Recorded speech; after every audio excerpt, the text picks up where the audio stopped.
আসসালামু আলাইকুম, কেমন আছেন সবাই? তো প্রথম প্রশ্নটা হচ্ছে what does CV stand for, মানে এই যে সিভিটা এইটার মূল মানে এটা কি হবে, মূল ফর্মটা কি হবে? এটা হচ্ছে কারিকুলাম ভিটা।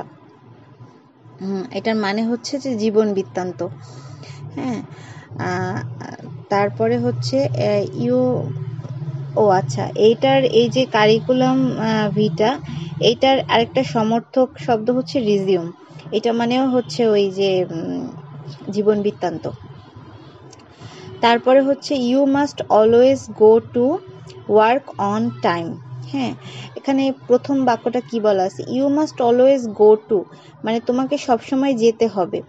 হ্যাঁ, এখানে ওয়ার্ক ইন টাইমও বসতে পারতো, কিন্তু যেহেতু বলা আছে তোমাকে অবশ্যই এভাবে যাওয়া উচিত, তাহলে সেখানে বোঝাই যাচ্ছে যে মানে সময়ের কাজটা সময়ে করতে বলা হয়েছে। আর ওয়ার্ক অন টাইমটা বসে হচ্ছে কারেক্ট টাইম, মানে একটা জায়গায় আপনি যাবেন বা কোনো একটা জায়গায় কাজ করবেন, সেটাই যে মানে সেখানে আপনাকে নির্দিষ্ট সময়ের মধ্যেই পৌঁছাইতে হবে। হ্যাঁ, এবং একদম সময় মতো যাওয়াটা মানে কারেক্ট টাইম যখন, সেটাই হচ্ছে অন টাইম।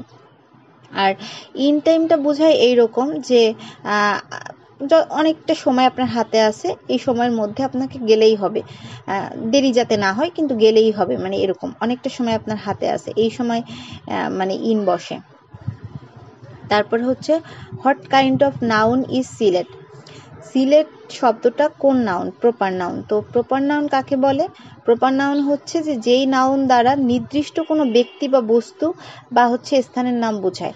সিলেট, যেহেতু সিলেটটা তো একটা স্থান এবং নির্দিষ্ট একটা স্থান, সেজন্য হচ্ছে এটা প্রপার নাউন। তারপরে হচ্ছে he is good at mathematics. তো গুড অ্যাট সামথিং, এটার শব্দটার অর্থ হচ্ছে দক্ষ। তো সে মানে অঙ্কে খুবই দক্ষ বোঝাচ্ছে। তারপর হচ্ছে I am not bad at tennis. তো গুড অ্যাট যেহেতু দক্ষ, ব্যাড অ্যাট হচ্ছে অদক্ষ, তো আমি টেনিসে অতটাও অদক্ষ নয়।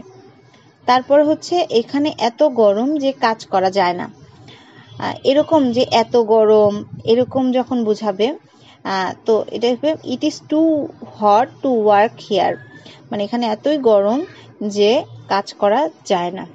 তো আশা করছি সবার ভালো লেগেছে। সবাই ভালো থাকবেন। আল্লাহ হাফেজ।